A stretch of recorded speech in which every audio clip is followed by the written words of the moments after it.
Si me pone la penúltima, por favor, que tiene las conclusiones. ¿Me escucha? La que sigue, esa.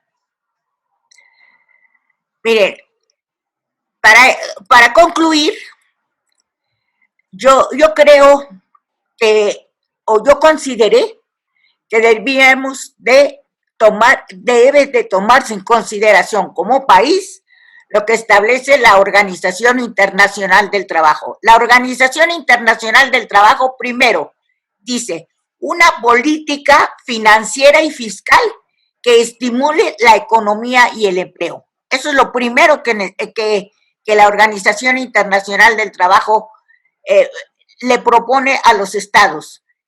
Segundo, apoyar a trabajadores y empresarios con sistemas de salud. Aquí la Organización Internacional del Trabajo pugna, igual que muchas organizaciones, que haya un sistema nacional de salud en donde todas las personas tengan el derecho a una salud digna. ¿Por qué?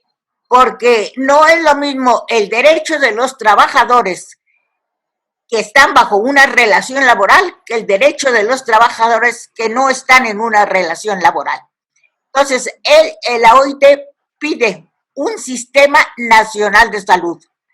Después, la OIT propone que en los centros de trabajo haya mejor o mayor prevención de la salud, ampliación de licencias remuneradas cuando la salud se haya quebrantado y la transformación de procesos de producción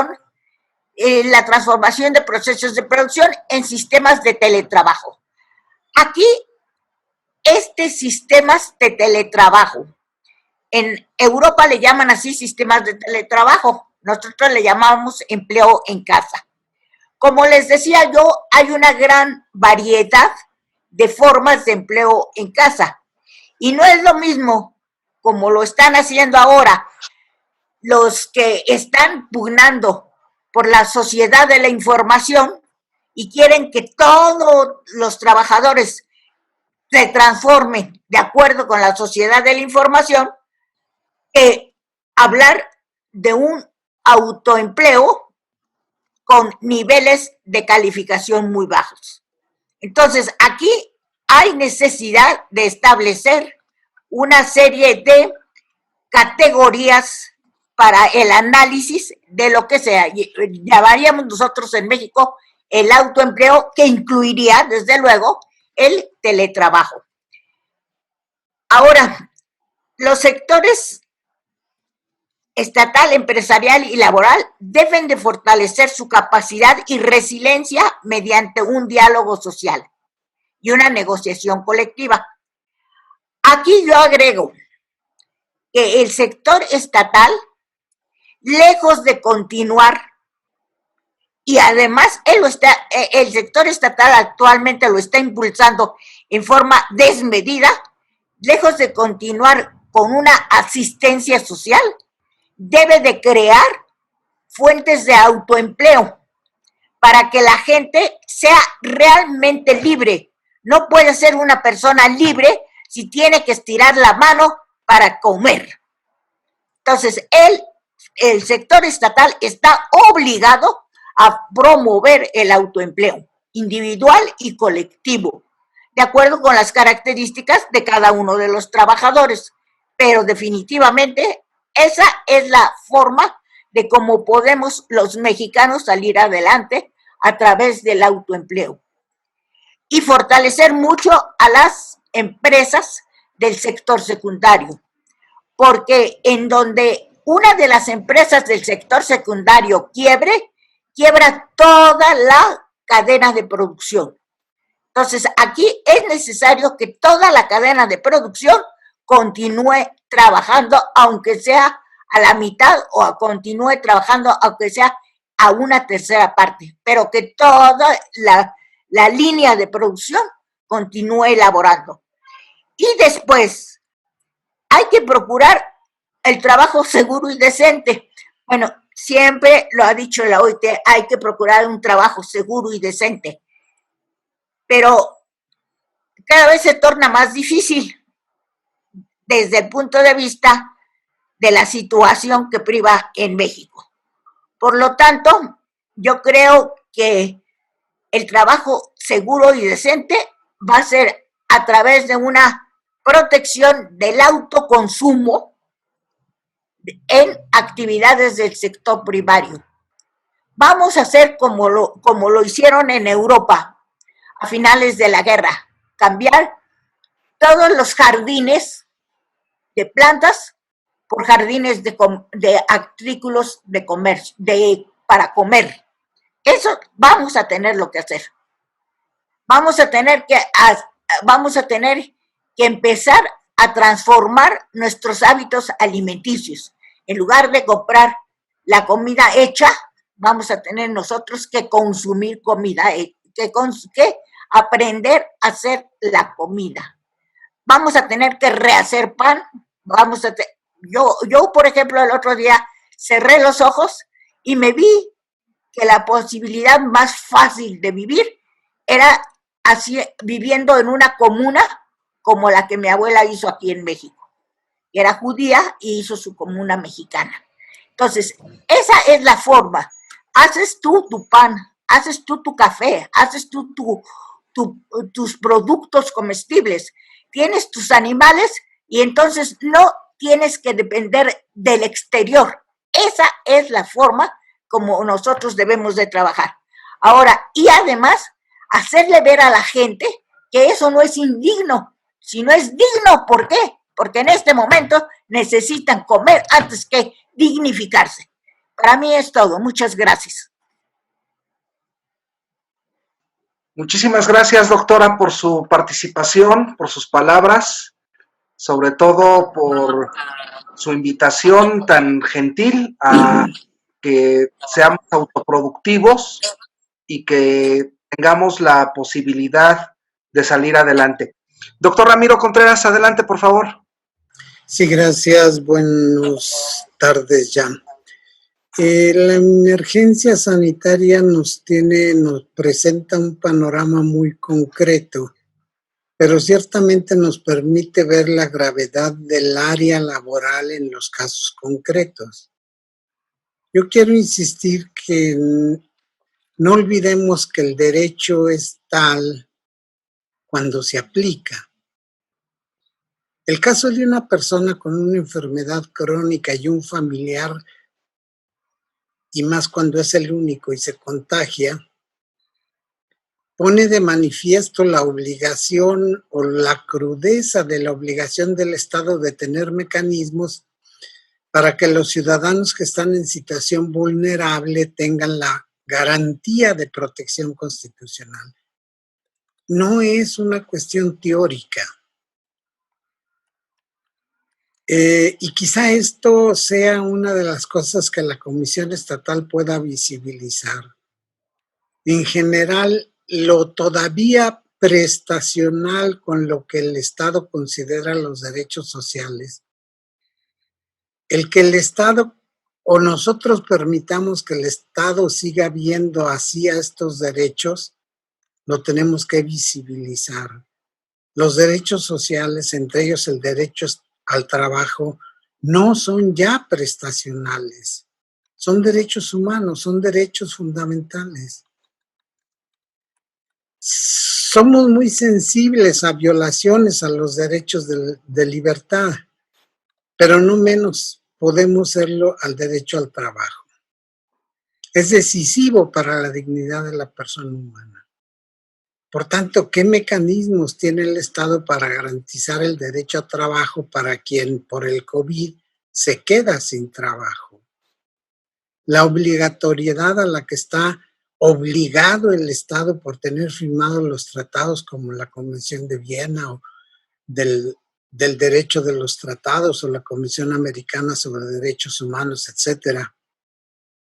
Nos pone la pregunta, ¿qué sentido tendría asumir una obligación internacional como Estado si se puede convertir en inicua e inefectiva en el orden interno.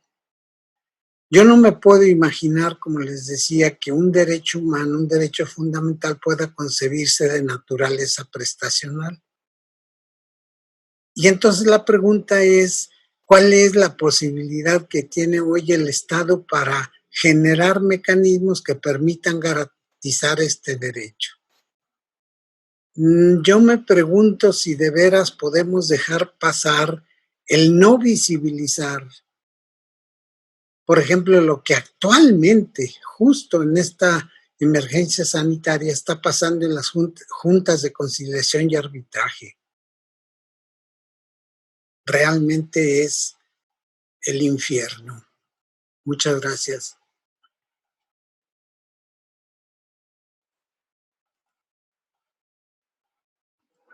Al contrario, doctor, muchas gracias a usted por su conclusión final y cerramos nuestra sesión del día de hoy con el doctor Luis Gerardo Samaniego. Adelante, Luis, por favor. Pues bien, pues en efecto, uno de los principales retos que tenemos hoy no solamente es el de preservar la salud y la vida de las personas en medio de toda esta circunstancia sanitaria, sino sobre todo la reactivación de las economías y que, por tanto, permitan a las sociedades alcanzar niveles materiales de dignidad a través justamente de poder realizarse independientemente de la decisión libre de cada uno de los seres humanos a través del trabajo. Yo creo que uno de los principales o varios retos que se enfrentan hoy para reactivar la economía y, por tanto, los derechos laborales tienen que ver justamente en esta reactivación de la economía y del regreso a la nueva normalidad. Será el de, como ya se ha señalado, el de preservar la salud, principalmente de los trabajadores que están regresando a sus empleos y que, por tanto, también, o bien en la búsqueda de nuevos empleos. Es decir, que se preserve ante todo la seguridad en los centros laborales, que permita preservar la salud y que esto no contribuya en una reactivación sin orden y sin medidas justamente a al incremento de nuevos casos justamente de este virus o de otras enfermedades. También uno de los principales retos será justamente el de preservar los ya de por sí escasos empleos e incluso buscar la generación de nuevos empleos para que justamente se reactive la economía de nuestro país y por tanto también de otros países. Pero la preservación de estos empleos tendrá que tener como parámetro justamente el que se respeten los derechos laborales y que sobre todo se respeten los derechos constitucionales y legales previstos para los trabajadores. Me parece que esto es muy importante porque en la medida que se pretenda no solamente reactivar las economías, muchas empresas van a revisar qué empleos son los considerados esenciales para su empresa y además van a tener que entrar en una nueva medida de adaptación, no solamente desde el sector privado, sino también desde el sector público, qué actividades son las que requieren de una adaptación y por tanto también de una nueva capacitación, pero sobre todo en la generación de empleos, respetando los derechos de tipo laboral. ¿A qué me refiero con esto? Pues que justamente, como ya lo señalaban anteriormente, que las jornadas laborales sean respetadas en cuanto a los horarios, en cuanto a las prestaciones que tengan en la preservación de estos empleos, pero sobre todo también en la calidad de los empleos. Esto es muy importante porque con el pretexto de la reactivación de la economía no vaya a precarizarse ya más los ya de por sí precarios empleos que se generan desde el mundo, en nuestro mundo. Por otro lado, también debe de vigilarse sobre todo el cumplimiento de las disposiciones normativas que permitan justamente que ninguna actividad, tanto en el sector público como en el sector privado, violen los derechos de tipo laboral. Ya lo ha señalado anteriormente el doctor Ramiro Contreras, uno de los principales retos es la implementación también de la justicia laboral y sobre todo en medio de toda esta pandemia, los enormes retos que representa la defensa de los derechos laborales de muchas personas que han perdido lastimosamente sus ingresos o bien han tenido que renunciar o los han tenido que abandonar prácticamente a su suerte en medio de toda esta pandemia. Me parece que estos son los principales retos a los que se enfrenta hoy, no solamente nuestras economías, sino sobre todo debemos de revisar justamente nuestros modelos de desarrollo y que hoy van a cambiar y que estamos en un mundo, en un momento en el que se van a ir transformando. Y sobre todo, antes de concluir mi participación, es la capacitación que tienen que tener hoy muchos de los trabajadores para enfrentar esta nueva normalidad.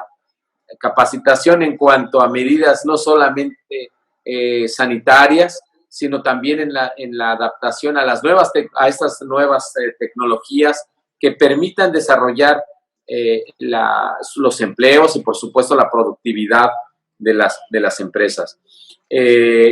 Estas sin duda serán los enormes retos a los que se enfrentará el derecho laboral, de los ya de por sí grandes retos que ya venía enfrentando en el mundo previo a esta pandemia sanitaria. Les mando un gran saludo, deseándoles a todos que se encuentren bien de salud nuevamente y que, por supuesto, logremos entre todos encontrar los mejores mecanismos que permitan no solamente la defensa de los derechos laborales, sino también políticas públicas que permitan irse adaptando a una nueva realidad a la cual tenemos que enfrentarnos y que debemos de dar respuesta muy rápidamente, no solamente los empresarios y el sector gubernamental, sino también los académicos. Les mando un gran abrazo y que tengan muy buenas tardes.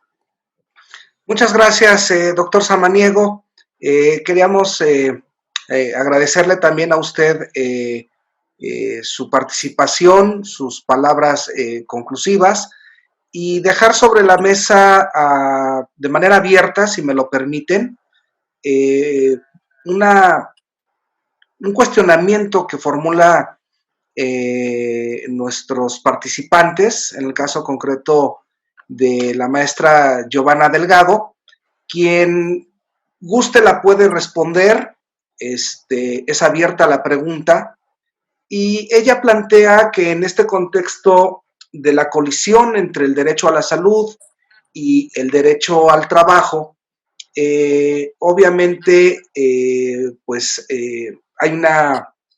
hay un conflicto de derechos, tal y como ya lo hemos advertido en algunas otras sesiones. Y su pregunta muy concreta es, ¿de qué manera podemos hacer uso de los medios de control de la constitucionalidad para garantizar el derecho al trabajo en la etapa de pandemia, que en el caso nacional sería una etapa de epidemia, y en el momento post-epidemia? Si alguien desea responderla, adelante. Bueno, yo voy a... perdón, Ramiro. Doctor Ramiro, ¿les parece? Que fue en el orden en que me brincaron aquí en pantalla. ¿Sí? Bueno, voy a responder rápidamente a dos preguntas que nos formularon. Primero la del riesgo, que se me pasó hace un momento contestar, y que justamente estas nuevas tecnologías y esta nueva normalidad nos ha traído. A mí también me pasó hace un momento un riesgo, tiré un vaso con agua y se me derramó en toda la mesa y me tuve que desconectar un momento. Entonces, es verdad que nos enfrentamos a nuevos retos en adaptarnos a estas nuevas tecnologías y, por supuesto, a nuevos escenarios laborales. Y en cuanto a la segunda pregunta, me parece que es muy importante, dado que ya existen numerosas jurisprudencias que son vinculantes para nuestros países, sobre todo no solamente de la Corte Interamericana de los Derechos Humanos, en cuanto a la defensa de los derechos laborales, en cuanto al acceso a la seguridad social, que deben de tener todos y cada uno de los trabajadores en nuestros países, pero sobre todo también los emitidos por la Corte en cuanto a la defensa de los derechos laborales. Esto me parece que es muy importante a tomar en cuenta, sobre todo en la generación no solamente de empleos, sino en la conservación de los mismos y sobre todo en las políticas públicas que a partir de esta nueva normalidad y en medio de toda esta transformación, de la cuarta transformación, también se han venido dando. No olvidemos que hace poco también la Suprema Corte de Justicia ya se pronunció en cuanto a la ley de remuneraciones y también ya se anunció por parte del Ejecutivo una nueva iniciativa de reforma constitucional en cuanto a los topes salariales. Pero más que ello, más de eso, sobre todo las medidas que se han venido adoptando desde el gobierno federal, y hablo del sector público a nivel federal, en donde se ha dicho que los trabajadores no van a tener derecho, no van a percibir en este año el aguinaldo e incluso se ha venido reduciendo en gran medida las percepciones económicas de muchos de ellos. Me parece que los derechos laborales son irrenunciables, no solamente porque así me parezca, sino sobre todo porque ya hay criterios jurisprudenciales, tanto a nivel internacional como de nuestra Suprema Corte de Justicia de la Nación. Hay que ser muy cuidadosos con estas circunstancias y no perder de vista sobre todo los parámetros de constitucionalidad y convencionalidad para la preservación y conservación de los empleos y por supuesto la generación de los tantos que necesitamos, no solamente en México, sino también en toda América Latina. Les mando un gran abrazo. Muchas gracias, doctor, por tu respuesta. Doctor Ramiro, por favor. Sí, gracias. Justamente lo que pregunta la maestra, la respuesta sería lo que está haciendo ella, es decir, exigir y mediante las instituciones, es decir, mediante, en este caso concreto, la Comisión Estatal. Las disposiciones constitucionales no son simples declaraciones, lo decía yo al inicio. Son mandamientos que al surgir de un órgano popular constituyen normas obligatorias que deben ser observadas. Decía yo en mi última intervención que no me puedo imaginar que un derecho fundamental no tenga el desobedecerlo no tenga ninguna repercusión. Son tratados a los que el Estado mexicano se ha comprometido y debe hacerlo. Quizá en tomar conciencia, como ahora lo está haciendo a través de su pregunta, creo que es el primer paso y el camino, la metodología es que a través de las instituciones, en este caso la comisión, se visibilice la inconsciencia del concepto que se tiene sobre derechos que ya no son ni pueden ser prestacionales, sino que son obligatorios. Ahí concluiría su respuesta, doctor. Gracias. Al contrario, doctor, muchas gracias a usted. Pues si me lo permiten, yo antes de cerrar esta sesión, yo sí quisiera comentar que los mecanismos de control de la constitucionalidad que tenemos y que particularmente el que resultaría aplicable es el del juicio de amparo, en donde indudablemente ya tenemos algunos precedentes, pero también algunos casos recientes en los cuales no solamente los trabajadores, sino también las empresas han recurrido a este medio para poder de alguna o de otra manera tratar de hacer notar que debe de prevalecer ese equilibrio entre derechos. Obviamente la materia dará para mucho en las próximas semanas y máxime cuando se está llevando a cabo una reapertura económica, una reapertura de actividades de carácter social, recreativo. Por ejemplo, en Ciudad de México ya algunos parques, jardines importantes están abriendo sus puertas y esto sin lugar a dudas pues tendrá una repercusión, esperemos, positiva en la actividad económica y en el trabajo. Pero caso contrario, obviamente que si el efecto es negativo, no solamente habrá repercusión en el trabajo y en la salud. la situación es muy compleja, es muy cambiante de un día para otro. Observemos cómo en el caso de los Estados Unidos, el día de ayer, el presidente Trump tuvo a bien ordenar el despliegue de parte de la Guardia Nacional y del Ejército para poder resguardar la Casa Blanca y asimismo haber invocado una legislación de 1807, si mal no recuerdo es el año, la Insurrection Act, y obviamente esperemos que las respuestas, el equilibrio en la realidad, en la práctica se dé, porque pareciera que si no se llega a dar un consenso positivo, un acuerdo favorable para la sociedad, esto sí podría correr el riesgo de desembocar en conflictos de naturaleza política y social a nivel internacional. No sé si alguien de los compañeros tuviera alguna otra intervención al final para responder a Giovanna. Doctor Uribe, adelante, por favor. Rápidamente, es muy interesante la pregunta, solo que me parece que con lo que tenemos al alcance de la mano no es posible darle una respuesta adecuada a Giovanna, precisamente porque esos medios de control, el que cita el doctor Irán específicamente, no sé de qué forma serviría con eficacia al momento que tenemos actualmente. Planteaba yo creo que hace 8 días o hace 15 días, seminario, en la sesión previa, que seguramente el concepto garantía tendrá que mutar también y adaptarse a los nuevos tiempos post-pandemia. Porque hasta ahora las garantías o el concepto de garantía como envoltura protectora de los derechos humanos, tal como están en el derecho positivo, no alcanzan para mucho. Sobre todo en el caso que plantea Giovanna, hay una colisión o puede haber una colisión de derechos, cuando frente al derecho a la salud parece que todos los demás derechos tienen que ceder el paso.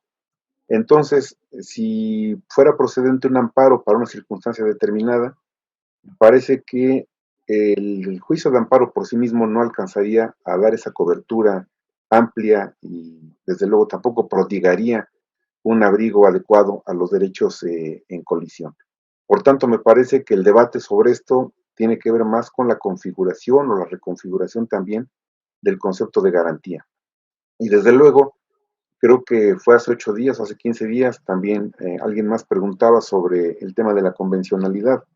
Creo que ni constitucionalidad ni convencionalidad en términos técnicos alcanzan ahora frente a la pandemia a proteger adecuadamente a los habitantes. Es cuanto, señor moderador. Gracias. Al contrario, doctor Uribe, en efecto, los mecanismos que tenemos no son suficientes. El amparo es una vía nada más, pero no alcanzaría. Bien, no hay preguntas adicionales por parte de nuestros participantes. No nos resta a los integrantes de la Red Internacional de Estudios Constitucionales más que agradecer a todos y cada uno de nuestros participantes el favor de su tiempo y quisiéramos finalmente invitarlos a nuestra próxima sesión, que será el próximo martes 9 de junio, también a las 11 horas, como se está haciendo una costumbre. Y en esta sesión estaremos analizando el derecho a la educación, un tema relevante, un tema importante que ha venido también a ser tocado por esta pandemia. Muchas gracias en lo personal a todos y cada uno de ustedes y nos vemos dentro de 8 días. Que tengan buena tarde. Cuídense mucho.